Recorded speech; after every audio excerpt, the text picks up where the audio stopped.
Welcome back to the third episode of the Furonis podcast. Today, we have our normal people with us. Me, I'm Justin. I wouldn't necessarily say it's normal. Oh, I'm not normal. That's fair. That's actually fair. Me, Rico Camacho. And today we actually have a special guest, Hannah Foltz, who owns My Time Counseling. Hello. Thank you for having me. Glad to have you. Yeah. Excited to have our first guest on the show. Yeah. How do you feel about being the first guest? You are the first. This is a lot of pressure. Big shoes to fill. A lot of pressure. It shouldn't be. The only big shoes you have is Justin. If you guys don't know, Justin's actually like 8'3". I'm kidding. He's not 8'3", but I'm not that tall, so it's okay. I'm only 5'18". Oh, that's real. I actually had to think about that for a minute. He did the math. I did the math. All right. I saw the wheels turning. Yes, the wheels were turning because I am a social studies teacher / alderman. I have nothing to do with math. Right. I mean, I'm just kidding. I love the city budget. So normally after intros, we get right into a breakdown, but with a guest, we don't really have a whole lot to break down because you're going to be the topic of today. Ooh. So just a quick background. You're an advanced practice social worker. What does that mean? Licensed clinician social worker. So I'm an LCSW. You need to update your listing on your website. That's where I pulled that from. Dang it. What does that mean? Yeah. So there are two different social work licenses that you can have. The first one is the APSW, which is the Advanced Practice Social Worker license. After you get that licensure, you can essentially sit for 3,000 more hours and get additional credentialing. So with that, now I'm an LCSW. That is like the highest license you can get for social work. So I had to take another exam and pass it. They like to make us do extra work. I'm a teacher. Yeah. Get it. So now I am officially fully licensed. Okay, and one more time, what is it? A licensed clinical social worker. Okay. So LCSW. And assuming the rest of the listing on your website is right, you specialize in mood disorders, yes, anxiety, ADHD, autism, and personality disorders. Correct. Is there any one of those that you see more often than others? I would say we are getting an increase in autism diagnoses.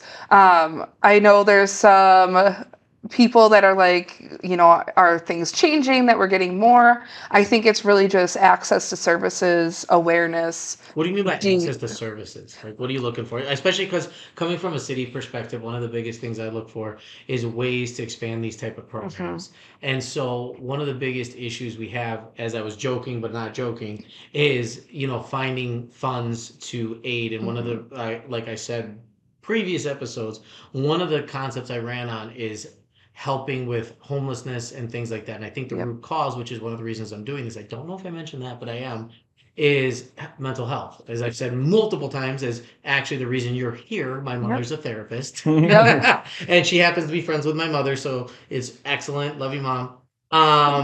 And so with that being said, it's like, so from how could like budgeting and from the city perspective even help you expand your program? Yeah, so I think early intervention services is something that's super important. And I think, as I've grown up, I've seen those services expand.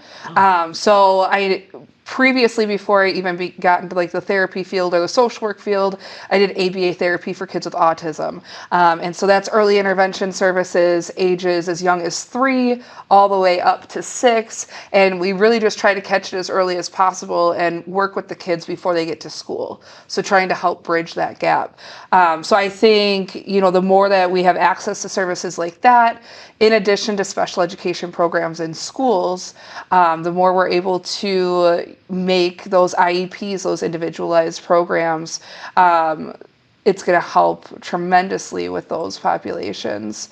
But I definitely think like now that we are expanding as a society, I would say, in regards to a lot of those services, that's helping us catch autism earlier.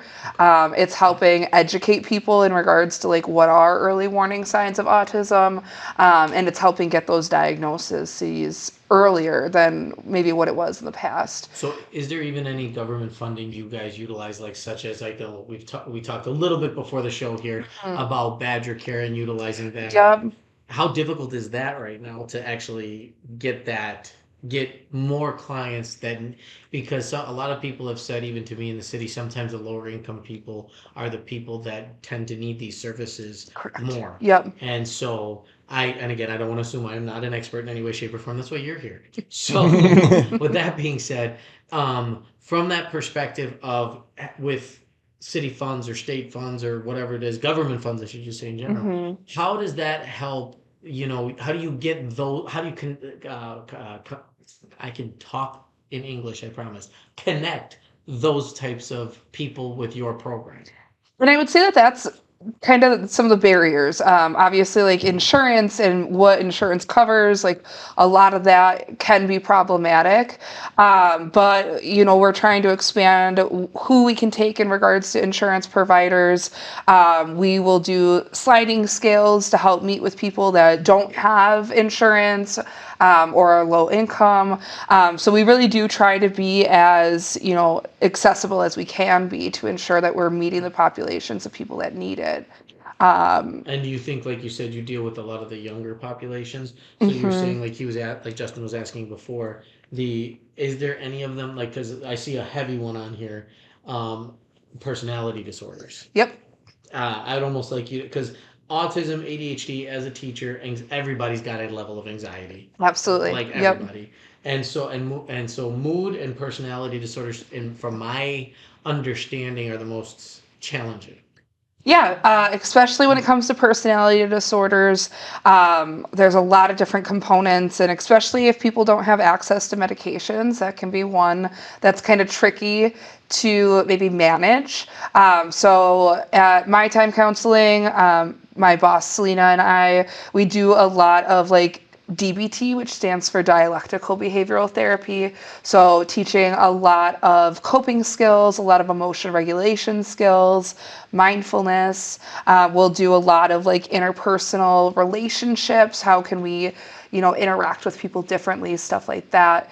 In addition to cognitive behavioral therapy, which is abbreviated as CBT therapy. So focusing a lot on like how do our emotions, thoughts, and behaviors all interrelate, and how can we essentially like break that cycle, right? Because a lot of times we'll experience a stressor, we'll have an emotional response and negative thoughts associated with it, and then that results in us acting out behaviorally. And so in a negative way. In a negative way.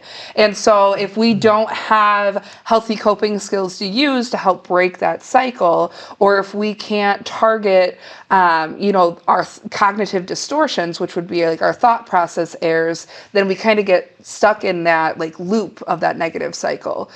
So through cognitive behavioral therapy and dialectical behavioral therapy, we can essentially help with those personality disorders and find other ways to manage those emotions that we're experiencing in a more healthy way. So targeting the thoughts that we have, targeting the behaviors that we engage in, and figuring out how to move from there. I'm so sorry, Justin. This just fascinates me. Oh, no, too. You're good. So does that, when you said you actually have, you really focus on those early childhood. So from those heavier ones, because like I feel like what you described from those strategies, it's something I do as a teacher. I'm more high school, but when you go like those strategies you have for an anxiety disorder, you do similar things, but for those even heavier ones at the younger ages, are you or any professional able to even pick up those like 3-year-olds with borderline personality disorder or something like that? So typically, yeah, for like a borderline personality disorder, like you're going to have to be way older to be diagnosed with that.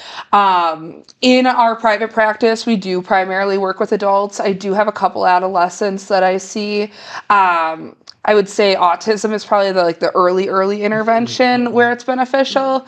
But a lot of our I've also heard, I'm sorry to interject, that some of these diagnoses can be almost like gate-kept, or kind of like you'd only get diagnosed with that if you could afford this kind of treatment. So it's almost like a classist thing. If somebody has different diagnoses, they had either good insurance or the money to get the testing to get those diagnoses. Yeah, for sure. Especially with like when it comes to like neuropsych testing and stuff like that. Yeah, like that's something that if you don't have insurance access, you might not be able to do. Another like really big thing in the field right now is they're actually doing like testing to see what medications actually fit best with like your body composition. So like they basically, and it's really, really cool to see, but they'll basically have it like, this is like the green meds. So these are like the meds that are going to work best with your body composition. And these are like the dosages that you would need. These are the yellow meds. So these would be like the ones that are okay, but they're not going to work as well.